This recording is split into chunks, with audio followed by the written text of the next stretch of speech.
Welcome to Game of Books with Cathi in South Dakota. That's me, and Christie in South Florida. That's me. We're two newbie writers sharing our take on wine, food, and mystery books. And the authors who write them.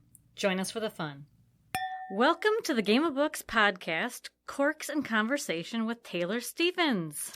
Last week, we featured her book, Liar's Legacy, on our book club episode, and now we are excited to talk with Taylor Stevens herself. Okay, so first let me tell everyone a little bit about her. Taylor Stevens is the award-winning New York Times best-selling author of the critically acclaimed Vanessa Michael Monroe series. She's published in over 20 languages. Her work has been optioned for film by James Cameron's production company, which is Lightstorm Entertainment. Cool. Her books, I know, very impressive. Her books are international boots-on-the-ground thrillers featuring a mercenary information hunter, which I love that description. This is also good. And a non-testosterone mix of Jason Bourne and Jack Reacher. That's just also such a great description. Stevens came to writing fiction later in life. Interestingly, she was born into an apocalyptic cult, raised in communes across the globe. And because of this, she was denied a traditional education beyond 6th grade, and instead spent her adolescence as a child laborer. She now calls Dallas home, and in addition to writing novels, she shares extensively about the mechanics of storytelling, writing, overcoming adversity, and her journey into publishing on her website and her podcast, The Taylor Stevens Show. Yay. Taylor, after all that, we are so happy you're available to talk with us today. I'm really happy to be here. Thank you for the invitation. Sure. Absolutely. Okay, so before we get into the conversation, Christie, why don't you tell everyone what wine we're each drinking today? Okay, sure. I can do that. So we're drinking the Dark Horse Big Red Blend, which is described as a bold, juicy red that plays extremely well with others. So, Taylor, you said you liked a Malbec, and this wine says they are perfecting the blend of a Spanish Tempranillo, Chilean Cab, and an Argentinian Malbec. So hopefully you like it. And so you guys go ahead and have a taste and see if you taste the complex layers of smooth acidity, dark berries, and warm vanilla flavors. And according to their website, it's tough to come up with a food our Gateway Red doesn't like. It's the perfect splash at a smoky backyard barbecue, and it adds incredible flavors to everyday occasions like dinner and nighttime. Everyday occasions. Yeah, and now it's adding into podcasting with Taylor Stevens. So there you go. So what do you guys think of the wine? We should have them add that to their description. Yeah. Yeah. Okay, I have to have a drink. Okay. Yum. I like red wines. Very nice. What do you think, Taylor? I think it's good. I'm not really much of a red wine drinker. I wanted to try. This was an opportunity for me to try something new, and I think it's pretty good. My biggest hesitation with reds is when they get too dry, the tannins. It's too much for me. I just don't really like it. But this isn't. It's not overwhelming, and it's got that fruity taste to it, and I like that. Yeah, it's kind of smooth. Yeah. I like that little vanilla taste too. I don't know. I like it. I agree. Perfect selection for our conversation today, which I'm so excited about. So let's get to it. Okay. Okay, so Taylor, in Liar's Legacy, you give us such a great world of, a great view of the world of espionage, which I love in novels. The details of Jack and Jill's skills are fascinating, and I was really curious about the research that you did to get all that down. Unless you're just a spy on the side. We're just wondering. Yeah, that's just totally based on my life. Totally. Well, research for me has always been a case of finding a way to write about a subject so that the experts who really, really know the subject aren't going to laugh their butts off over it. That's a good goal. It's not so much trying to write a primer or a how-to or get into the weeds on it. It's trying to cover all the bases so that this is realistic enough that it could be plausible and passable in the real world. And research for my books it's really important because I write such over-the-top characters. Mm-hmm. So it's the research, the detail, the technical accuracy of it that keeps the stories grounded in reality. Mm-hmm. And so I can't say that I necessarily go out and, become a student of a subject and then exhaust that and then decide to write about it. It's more that, in the course of just living and reading, I read a lot of news pretty voraciously, and certain subjects fascinate me. And so I tend to follow those rabbit trails down to wherever they go until it finally just boggles my brain. And I'm like, okay, I've reached the level where I just know enough to be terrified. And so it's already kind of there in the background percolating. And so then when it's time to write these scenes, I already have a sense of what is possible or feasible.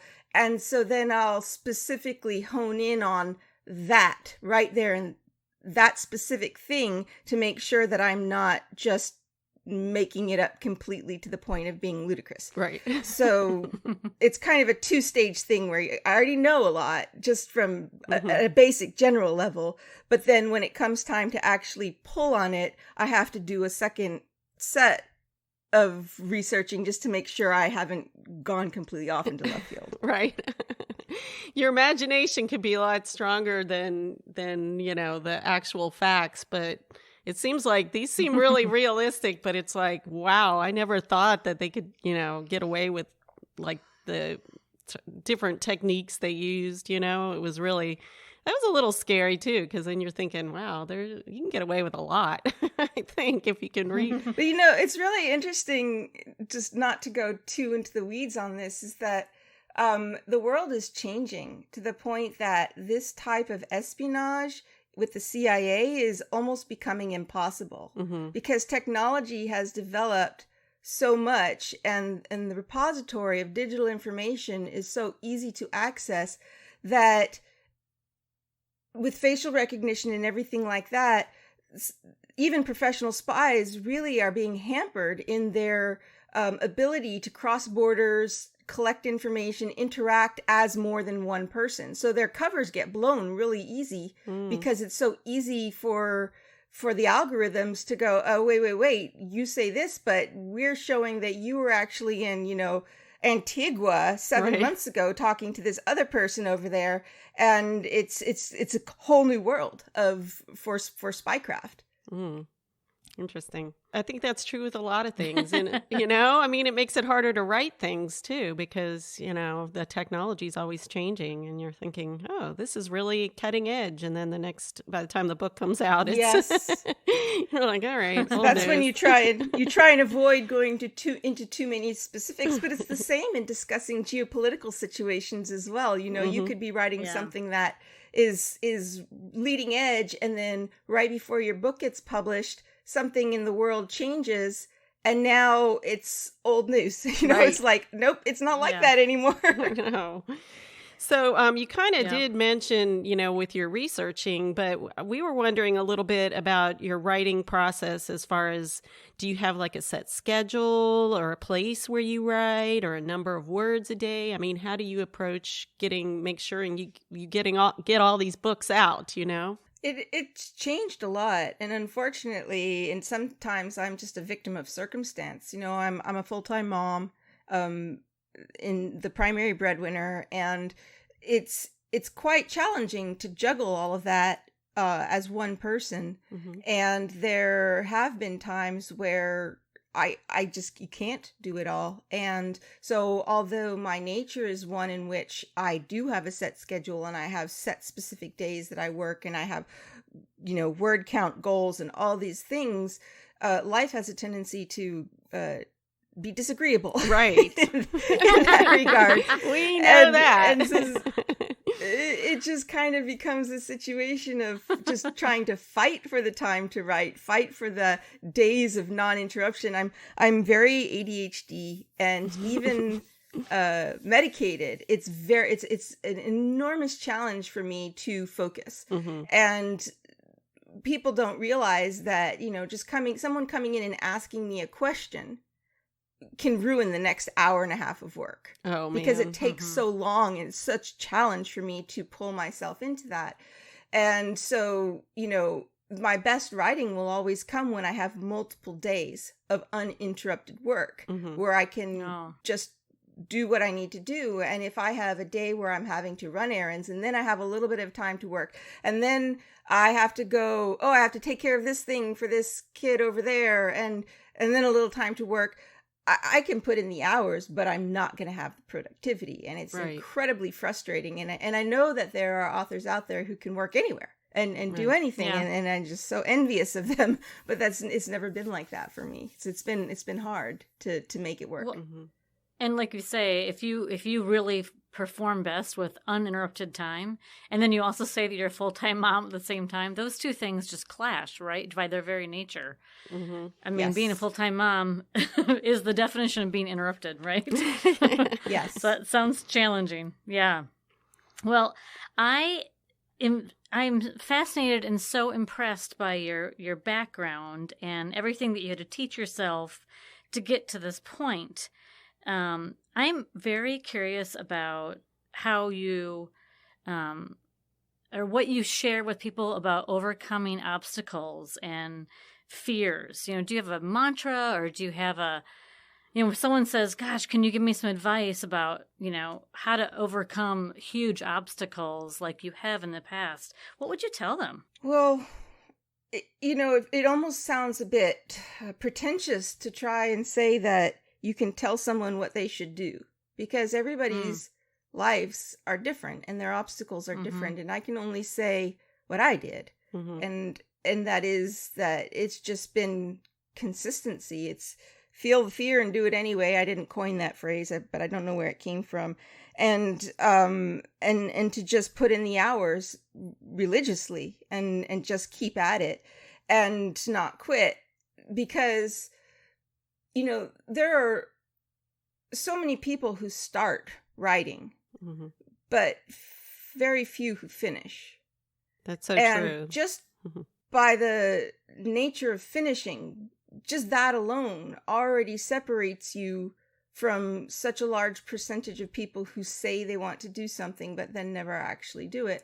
And when I first started writing, it wasn't even a case of, I want to get published, because I didn't know enough. I was still really rather new out into the world in terms of knowledge and understanding how life worked. And at the time, I didn't even have a sense of genre. I didn't have authors that I admired or that I'd like to read their work. I had a couple that I kind of had sort of figured out that, these people write exciting books that I enjoy. But so for me, it wasn't really a case of, I have this dream of being a writer and I'm going to get published. It was a case of taking ownership over what had been taken from me. I was a stay-at-home mom. We were so broke. I was married at the time. We were so broke and just trying to make our way in life. And growing up, I'd always had a fairly vivid imagination. It was a way of self-preservation in a very, very boring environment. That it was an abusive environment, but because we spent so much time doing manual labor, washing dishes and washing laundry, and it was boring, and we didn't have other forms of entertainment. We couldn't listen to music from the outside or read books from the outside, and movies were very strictly controlled. And so all I had was my mind. And at some point, I think it was about 13 or so, I started making up stories and telling them to the other kids as sort of I became the de facto entertainment. And then at 14 and 15, I started writing them down, and the books that I was writing got discovered, and they were just notebooks. and they were burned, and I was accused of being a witch and inviting devils in, and Oh it my was a really gosh. big deal. Exorcisms and ostracized, not allowed to be around any of my peers lest I infect them with my witchy ways, and Oh my gosh. Oh. so that was my experience with writing fiction, was like, it's a bad thing. And so when I was out and I'm an adult and I'm home alone with the kids and I have no idea what I'm going to do with my life, I don't have any education, I don't have any experience. It was a case of, well, I don't want to go to my grave with regrets. I have the time right now to do this. I'm going to write a book. But it wasn't a case of, like I said, it wasn't to get published. It was just to say that I did it. Right. It was sort of like putting two middle fingers in the air and saying, I'm going to do this no matter what you said. And that was The Informationist. That was my first book, which went on to become a New York Times bestseller and is the one that got published in the most languages and which is optioned for film by James Cameron. And granted, it wasn't like I just sat down and cranked out this thing. I did not know what I was doing.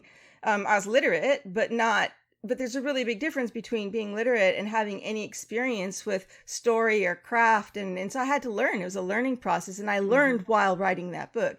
And I've continued to learn as the years progress. So my writing habits, my knowledge and understanding of story, it's all changed over the years as I learn and grow.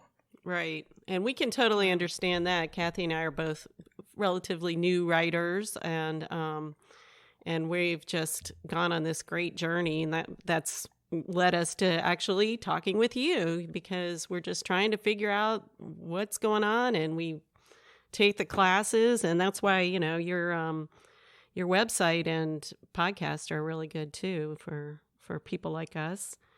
So what do you think, Cathi? Are we ready for the mid-break question in the bottle?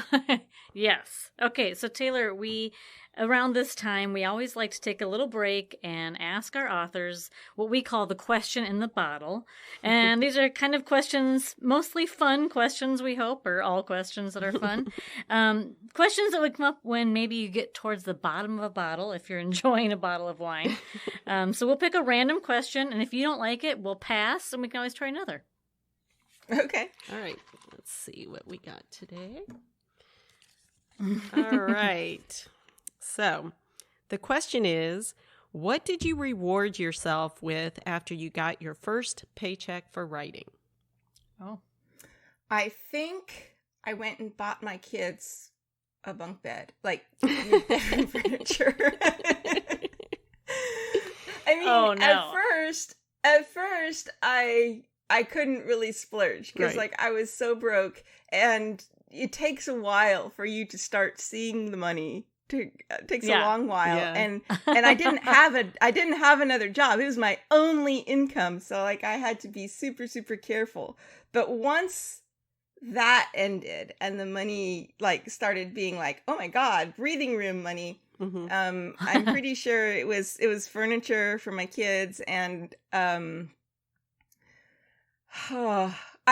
don't know. I'm not a big spender, so but I think I bought myself a pair of earrings. Like that was you go. my for myself. Like, oh, these are really pretty, and I don't know if I'll ever wear them, but I really like them, so I'm gonna buy them. Well, that's and good. now you have them. That's a great answer. I also like the bunk beds because I bet your kids were thrilled. My daughters wanted bunk beds for the longest time.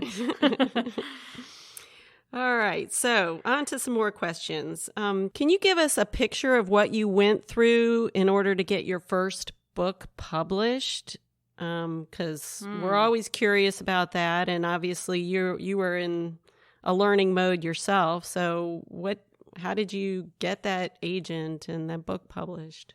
Being very broke and also being home with my kids, I didn't really have much opportunity to do what a lot of people say, which is to go to conferences or, try and meet with agents or anything like that. Everything I had to do was going to be from my home. And I also didn't have the money to be sending out full manuscripts, the postage and the printing and everything to agents who would be interested. And this was 2008, I believe. And so it might have even been a little earlier than that. It was end of 2007, because I did get my agent at the beginning of 2008.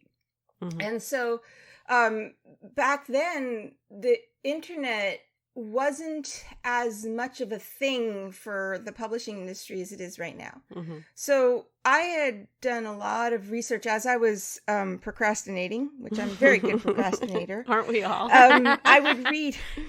That is a skill. By the time I know, it's totally a worthwhile life skill. By the time I'd gotten like maybe 3/4 of the way finished with The Informationist, I realized I had something here. Like there was a here, and it might be worthwhile looking into what to do with it. And so I spent a lot of time researching the publishing industry, trying to get a sense of how it worked and what happened to make a book happen, which is when I learned about agents and querying, and I read as much as I could about that process, and realized that I was setting myself up for a lot of rejection, which I love rejection. I love rejection more than just about anything in the world. That's awesome. But I figured I'd already done the work, so I was just going to be standing in my own way, and I didn't have anything to lose because I hadn't gone into this thinking I was going to get it published in the first place. So I kind of made a deal with myself that I would make a list of maybe as many agents as I could find that I felt would be a good fit. And until I got 100 rejections, I was not even supposed to feel like my goal was to get 100 rejections. Because that way, even if I failed, I succeeded. What a great way to approach it. And so, I mean, it was a lot of lying to myself to try and pull that off. But, and so I would do like searches for agents, and anytime I'd found an agent's name, then I would research them and find out like which agency did they work for. And it was a lot harder back then. Now agents are everywhere online. You can't hardly, how many degrees of separation from somebody to you're bumping into agent recommendations. But back then it was a lot harder. And it was also harder to sift through who were legitimate agents and who were scammers. Because there was just not a lot out there at the time. And so I started making my list and made sure that I was looking for agents who A, were accepting new clients, is kind of important, and B, that they were willing to accept queries through email, and so I wasn't going to have to be mailing off a bazillion wasted tomes of reams of paper. And I was looking for obviously agents who were representing my genre and who were open to cold call, like the equivalent of cold calling. Like some agents are referral only, right. They've gotten to that stage. So I was like eliminating people that I didn't want to be annoying in their inbox. I didn't want to be spam. Hey, we had spam even all that way back. And so I just kind of started making a list, and some of the earliest ones that I contacted, they were not legitimate, but it took getting the responses to figure that out and how they responded, which was go to this website and, fill out this questionnaire. Pay some money. Yeah, then you're like, yeah. And so the query letter was really hard. I tell people sometimes writing a query letter is harder than writing a book because you have such a small amount of space to communicate what it is that you're trying to communicate, and trying to effectively summarize out, right? To summarize 100,000 words of a very complex story in a way that sounds unique and they haven't heard it a bazillion times before. It's a challenge. And sometimes as the author, it's really, when you write these entwined plot, it's really hard to figure out what's worth mentioning and what's not worth mentioning, because you're not trying to give them the whole thing. You're just trying to get their attention that, hey, I can write a coherent sentence and here's a story you might be interested in. And so I knew at the time, like they told me, don't do gimmicky stuff, whatever, but I found that the easiest way to convey this character was through her own voice. And so I ended up with 2 different query letters, one that had the voice of the character and one that was just, third person talking about the story. And so I would send it out to 5 agents, wait 2 weeks, send the next one out to 5 agents, wait 2 weeks, send the first one out to 5 agents, wait 2 weeks. And I just kind of bounced back and forth. And by the time I had, sent it out to maybe 20 agents, including the not legitimate ones, I started to get replies back, requesting partials, requesting fulls. And then I already, like within those first 25 agents, I had 2 offers of representation. Wow. So it was not what I was expecting. I know, you didn't make your goal. But no, I failed. I failed miserably. You failed at your rejections. Okay, I'm curious because go ahead. No, I was just going to ask, which query do you think worked better? The one in your character's voice? I got one from each. Oh, interesting. So it seemed to not even make that much of a difference overall.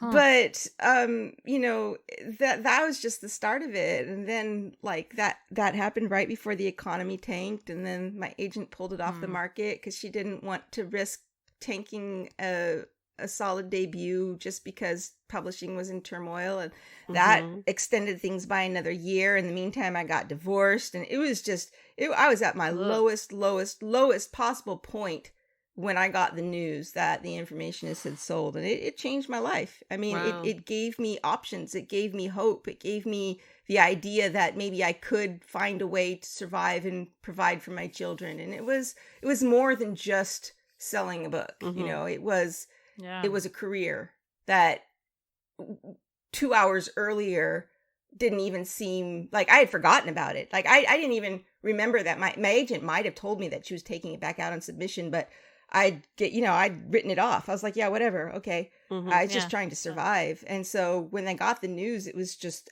absolutely shocking to me because it was not anywhere on my radar of possibilities. Wow. And it changed everything. I got goosebumps. Yeah, really me cool. too. That's amazing. Yeah. Taylor, I'm one of them. I'm sure many subscribers to your newsletter from your website. Thank you. And yeah, absolutely. I really enjoy the newsletters that you send out. And in a recent one, you talked about the difference between goals and dreams. And I thought that was such a great conversation to have with your readers. Especially this time of year, it's a perfect time to have that conversation. And so could you tell our listeners about how you approach the difference between goals and dreams? Well, first, a confession. Everything that goes out in my newsletter goes out on a clock because I put so much time and energy into writing those pieces that it never has made sense for me that I write them and then somebody finds me 2 years later and they never get that, right? So anything that I've invested that time, it just goes on a clock. So you might be getting that this week. Somebody else might have gotten it 2 years ago. I can tell you right now, I probably wrote that 6 years ago. Oh, cool. So wow, it's not real fresh in my mind. Okay, well, I'll refresh you that you had just said that, there's a difference between goals, which is I'm going to write 2 hours a day, and dreams, which is I want to have a book published, just the kind of concrete versus the, ethereal ideas. And I received it, it was a great timing because, January is a time to reflect and reset. And so for me, it was perfect timing.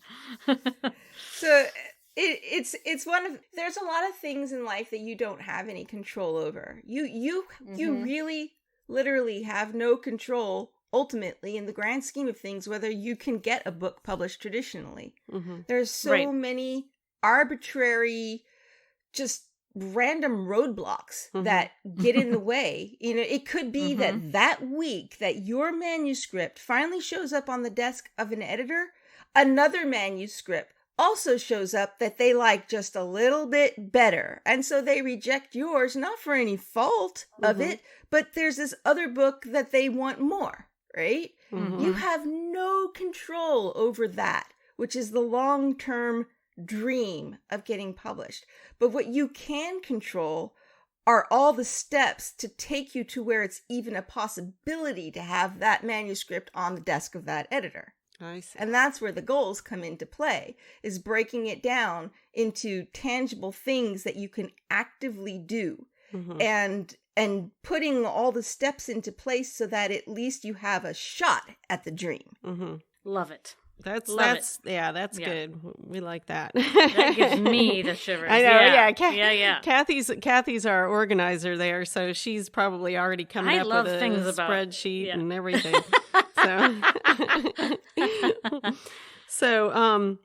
So we also enjoy your Taylor Stevens Show podcast, and so we know how we got started, but we're kind of curious on how you got started and what you feel like the upside is for you and any like challenges you have. So there would be no Taylor Stevens Show podcast if it wasn't for my co-host, Steve Campbell, who is also a podcaster and an indie writer, and he's very in touch with the indie side of the publishing industry. And Steve and I had done a few interviews. Like he got me on his podcast a long time ago. I guess it was shortly after the information is published. And we got to talking, and we just really, really clicked. Like, we had great conversation. He was a fun interviewer because at that time, I was doing so many interviews, my brain hurt from it. And it was always the same questions over and over. And it often felt like formulaic. Like, even maybe the interviewers hadn't even read the book, but, they'd been assigned with this and what have you. And so it was, because I'm not a traditional author in the sense that I didn't get to this the way that people usually expect authors to get to it. A lot of the questions are really frustrating because you could tell they didn't have any clue about my background and so trying to answer these questions that I didn't have answers to. Who were your greatest childhood literary heroes? Oh gosh.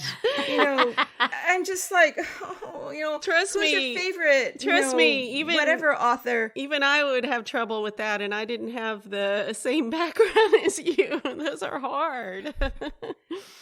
And Steve was so different, it's like you could tell he was approaching this as a reader who genuinely loved the stories and also as an aspiring author. And so I ended up doing a few more interviews with him over the years, and we became friends, and we would connect every once in a while over Skype. And eventually he asked me, well, have you thought about doing your own podcast? And this was late 2014, early 2015, right before my fifth book, The Mask, was about to come out. And I'm like, oh God, no. And at first I thought he was talking about doing another interview on one of his shows. And I was like, sure, let's just schedule a time. And he's like, no, I mean your own podcast. And I just groaned. I was like, oh my God, I don't have the time for this. And, to figure it out. And he's like, well, what if I did all the technical stuff? I helped you record yourself. I processed the audio files for you. And I was like, well, could we do it the same way we do interviews when I'm on your show, where you just we ask questions and whatever? He's like, well, do you want that? And I was like, yes, if you will do it with me, not for me, just processing this stuff, but actually be with me on the podcast and we can just talk together, then yes, I will do it. So it started really as a way to promote The Mask, with answering research questions and going into detail about that book. And it just kept going. And we've changed over the years of what the focus is. We used to talk a lot more about publishing related stuff. And now the focus is almost primarily on writing, the specifics, the mechanics of writing. And because I come to this backwards, I had to teach myself this. I'm like so many of my listeners. They don't have the big formal education of, they're not journalists, they're not English teachers, they're not, people who've had years immersed in the English language. They are your average everyday person who wants to write fiction and who doesn't always get the nuances, like the complicated, real heady stuff, you know? Right. And I'm like, perfect for that, because I'm like, let me teach you how to do it backwards. let me explain it. Let me break it down for you in a non-writerly sort of way. This is why this works. Here's the psychology for this. And I'm basically just teaching everything that I've taught myself in a, what I feel is a unique way. Nobody else is doing it that way. And the reason why is nobody else has learned how to do it the same way that I have. So it provides, I would like to think, a certain value that very few other writing instructors can offer. Yes. And so that's where the joy of it comes from, is being able to teach, to provide information that I know is unique. There's really not a lot else out there that does what I'm doing. And that's what's fun about it. Yep. So a lot of our listeners are in that boat. So definitely listen to Taylor Stevens' podcast, because for sure, she's got good information for us. And if you're somebody who likes to binge, then you've got 5 years worth of oh yeah, to binge on. Oh, that's awesome. Well, Taylor, we are so happy you could join us today. Christy, I know you have one more question for her. Oh, yes. Okay, before we go, we have one final question that we ask all our authors, and it kind of appeases our mysterious foodies, our listeners out there. And the question is, which of your characters would you like to share a meal with, and what would it be? Oh, my God.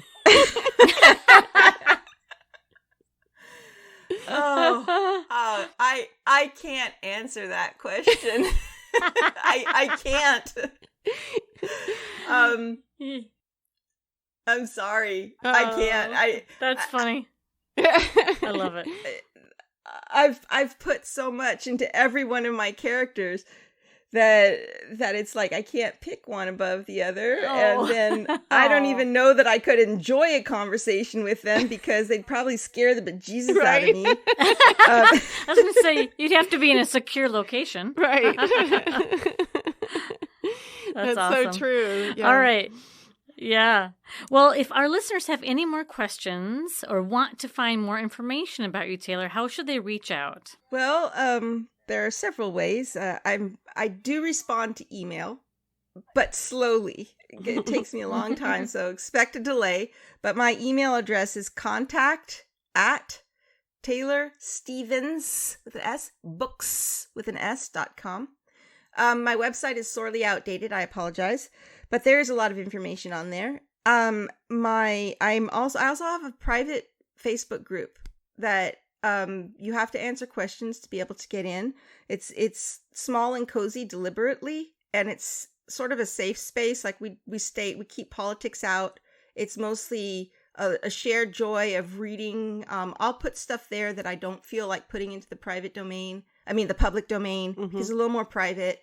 And it's just a way to interact with other people who enjoy reading and maybe enjoy some of the same hobbies that you do, because we talk about our pets, we talk about hobbies. It's just a really cozy crowd of all assorted ages and, multiple, but men and women. It's not just a knitting group or anything like that. And then I also have a Patreon account where I put the most private stuff, like things that updates that I'm not ready to tell the world, and share stuff with, or even it's also for people who just want to keep me writing, or enjoy my podcasts and want to show that support in a tangible way.